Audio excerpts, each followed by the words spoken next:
نماز ایک ایسا عمل ہے جس میں داخل ہونے کے بعد جسم کے کسی حصے کو بھی قطعی طور پر اپنی مرضی سے کہیں استعمال کرنے کی اجازت نہیں۔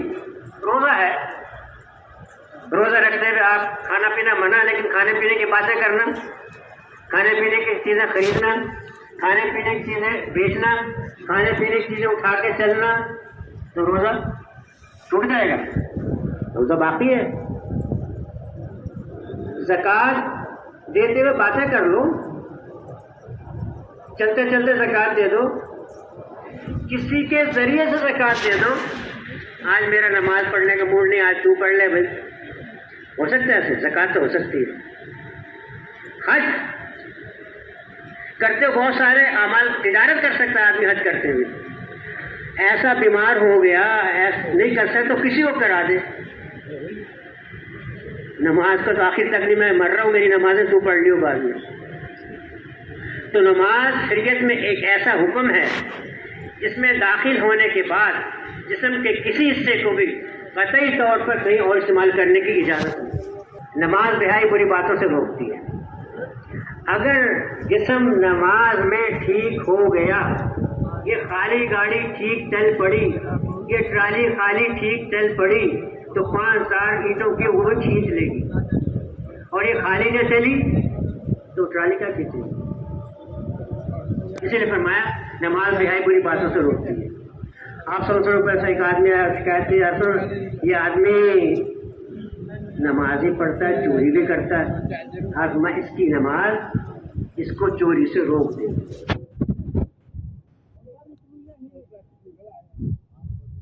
سب سے پہلے نماز کا کام ہوگا، نماز ٹھیک نکل آئی تو باقی نیکی بھی قبول، اور نماز ٹھیک نہ نکلی سارا دین خطرے میں۔ اتنا تواتر کے ساتھ کوئی حکم نہیں ہے جو 5 فرائض ہے، جتنا نماز 5 دفعہ ہے، روزہ سال میں 1 دفعہ ہے، ہر زندگی میں 1 دفعہ مال ہو، زکوٰۃ سال میں 1 دفعہ مال ہو، لیکن نماز میں غریب ہوں نہیں، بیمار ہوں نہیں، کسی کو معاف نہیں، مستورات کے لیے تجرب کے دن ہے بس۔ بیمار ہو، کھڑے ہو کے نہیں پڑھ سکتے، بیٹھ کے پڑھو، بیٹھ کے نہیں پڑھ سکتے، اشارے سے پڑھو، معاف نہیں، چھٹی نہیں ہے۔ تو جسم ہمارا ٹھیک استعمال ہو جائے، اس کے لیے 5 دفعہ بلایا۔ اب نماز کیسے ٹھیک ہو؟ ان میں بھی ان 4 راستوں کے استعمال کی مشق کرو۔ زبان سے اتنی اونچے الفاظ پڑھو کہ اپنے کانوں کو سنو، ساتھ والے کو نہ سنے، تو زبان کا استعمال آ گیا نا، اور کانوں کا استعمال وہ بھی آ گیا۔ آنکھوں کو پابند کیا، قیام میں کہاں، رکوع میں کہاں، سجدے میں کہاں، تشہد میں کہاں، سلام پھیرتے ہوئے کہاں۔ جس کی نگاہ نماز سے آوارہ ہے، نماز کے باہر بھی اس کی نگاہ قابو نہیں آتی۔ تو آنکھوں کا استعمال بھی نماز میں سکھا لیا، دماغ کا استعمال بھی سکھا دیا کہ جو کچھ چھوڑ کے آئے ہو اب اس کو بھی سوچنا چھوڑ دو، اب صرف اللہ کو سوچو۔ جو کچھ چھوڑ کے آئے ہو اس کی سوچ بھی دماغ سے نکال دو، صرف اللہ کو سوچو۔ تو ان 4 راستوں کا دل ٹھیک کرنے کے لیے نماز میں اس کی مشق کرو، زبان سے، کانوں سے، آنکھوں سے، دماغ سے، اور 5واں کام ایک اور بھی تھوڑا سا کرنا ہوگا کہ ہاتھ کو قابو کرو۔ پہلے کھجلی نہیں ہوگی، اب بڑا کھجلی، کبھی داڑھی کو، کبھی کان کو، کبھی ناک کو، پہلے نہیں ہوگی۔ اور آپ مشق کر کے دیکھنا کہ بڑا زور لگانا پڑے گا ہاتھ کو حرکت نہ دینے پر کہ اب یہ کان تک نہ جائے، اب یہ ناک تک نہ جائے، بڑا زور لگانا پڑے، جیسے کہ 20 من وزن اٹھانا پڑ گیا۔ آدمی تنگ آ کے ناک اب کھجائی نہیں، ناک اب کھجائی نہیں۔ علماء سے پوچھنا ہوگا کہ کتنی دفعہ حرکت کرے تو حملے کثیر بن جاتا ہے اور نماز ٹوٹ جاتی ہے، علماء سے پوچھنا۔ تو یہ مشق کرنی ہوگی، بڑی کھجلی ہوگی، پہلے نہیں ہوگی تو اس کی مشق کرنی ہوگی۔ اگر نماز ہماری ایسی ہو گئی اس سے ایمان میں اضافہ ہوگا. اسی لیے فرمایا کہ اگر تم نے ظہر کی نماز ساتھ پڑھ لی تو فجر سے لے کے ظہر تک جتنا کچرا آیا نا، جتنی غلطی سب معاف. تو پلنگ میں کچرا آ جاتا نا، صاف کرنا پڑتا ہے. اثر پڑی زور سے اثر تک سب کچرا سب معاف. مغرب اثر سے مغرب سب معاف. عشاء پڑی مغرب عشاء کی طرف سب معاف. عشاء پڑھ کے سو گئے فجر پڑھ لی سب معاف. تو ساتھ ساتھ کپڑے دھلتے جا رہے ہیں، دل دھلتا جا رہا ہے. لیکن کب؟ جب ایسی نماز ہو، ایسی نہ ہو کہ 17 رکعت پڑھ لے، اللہ ایک دفعہ یاد نہ آئے، باقی سارا یاد آ جائے. ابھی عصر کے بعد 5 بتا رہے تھے، 5 قسم کے نمازی، تو اس کی مشق کرنی ہو، اور اس کے لیے اللہ نے 5 دفعہ بلایا. اور نماز کے لیے اللہ نے آواز کے ساتھ بلایا. روزے کے لیے آواز نہیں لگائی، حج کے لیے آواز نہیں لگائی، زکوٰۃ کے لیے آواز نہیں لگائی. یہ ایک واحد عمل ہے جس کو یاد کرانے کے لیے، جگانے کے لیے اذان کا عمل دیا.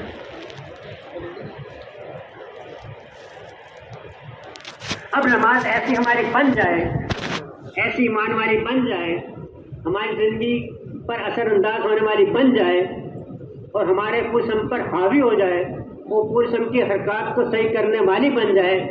اس کے لیے وہ سارا علم حاصل کرنا ہوگا جس سے نماز بھی ٹھیک ہو اور نماز کے باہر کی زندگی بھی ٹھیک ہو.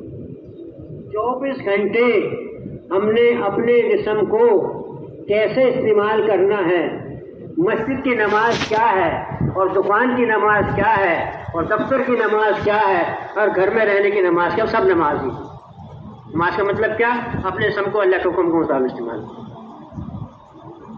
تو وہ سارا علم حاصل کرنا ہوگا جس شعبے میں ہیں ہمیں، اس کے احکامات کیا ہیں. اب یہ نماز اثر انداز وقت ہوگی جب نماز کے باہر کب علم کے مطابق ہم اپنے جسم کو ان شعبوں میں اس جگہ پہ استعمال کر رہے ہیں.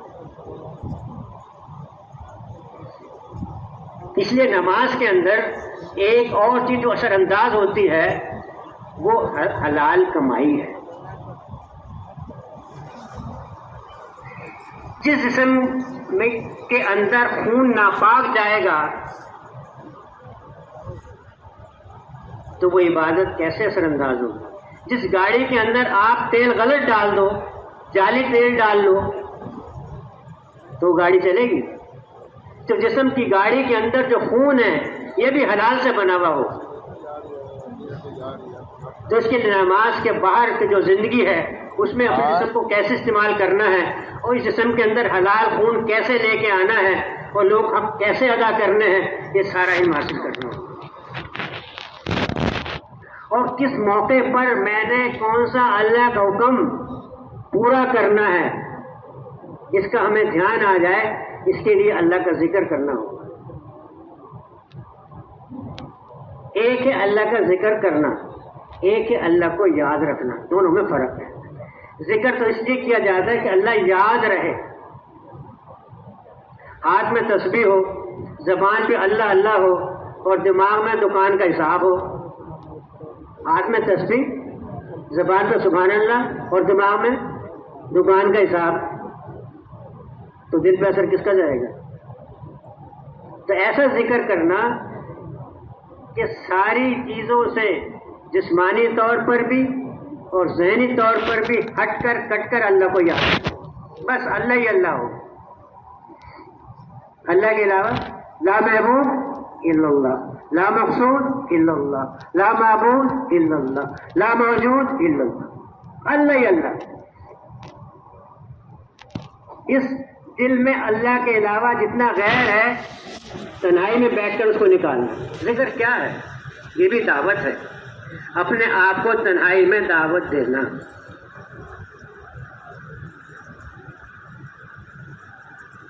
تو اس لیے وہ سارے علم حاصل کرنا ہوگا اور اس کے اندر ذکر کا اہتمام کرنا ہوگا. اور معاشرے میں رہ کر ہماری نماز اللہ کے یہاں قبول ہو جائے اور ہماری نیکیاں اللہ کے یہاں قبول ہو جائیں. اللہ یہ نہیں کہتا کہ نیکی کر کے آؤ، یہ نہیں کہتا، کہتا نیکی لے کے آؤ، تولیں گے تمہاری نیکیوں کو. کرنا اور بات ہے اور وہاں تک پہنچانا اور بات ہے. لے کے آؤ کب پہنچیں گی؟ جب ہم معاشرے میں رہ کر جو لوگ حقوق ہیں وہ ادا کریں گے. آدمی کی نماز بہت بڑھیا ہوگی، بڑے نمبر والی ہوگی کہ جنت میں جانے کا ذریعہ بن جائے، لیکن لوگ آ جائیں گے وہ کہیں گے اس نے ہمارا حق مارا، کھیت میں پانی توڑا میرا، اور دفتر گیا تو رشوت لی، اور دکان پہ ڈنڈی ماری. اب یہ سارے حق مانگنے کے لیے آ جائیں گے. اب وہاں کوئی اور کرنسی تو چلے گی نہیں، یہ نیکیوں کرنسی ہوگی. اب اس کی نیکیاں ان کے حق ادا نہ کرنے والوں کو دے دی جائیں گی، حتیٰ کہ اس کی نیکیوں کا سارا بیلنس ختم ہو جائے گا اور لوگوں کے ابھی حق باقی رہیں گے.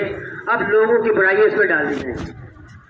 لے کے گیا تھا نیکیوں کے پہاڑ اور حساب میں آ گئے برائیوں کے پہاڑ. تو اس لیے ایک مسجد کا دین ہے، ایک مسجد کے باہر کا دین ہے. مسجد کا جو عبادت کا دین ہے 30% ہے، اور مسجد کے باہر کا دین جو 70% ہے. لیکن 70% ٹھیک ہوگا 30%. تو دونوں کا آپس میں باہر کا اثر اندر پر، اندر کا اثر باہر پر. اسے اللہ کہتا ہے نیکی لے کے آؤ. نیکیوں کے لانے میں ایک بات اللہ کی شرط یہ بھی ہے کہ ہر عمل اگر تم نے میرے لیے کیا ہوگا تو پھر میرے پاس آئے گا. اگر عمل اس کے لیے کیا ہوگا تو پھر اسی کے پاس ہے، اسی سے لے لو. تو ہر عمل کو کرنے سے پہلے جائزہ لیں. بہت سارے ہم کام کرتے ہیں نیت نہیں کرتے. یاد ہے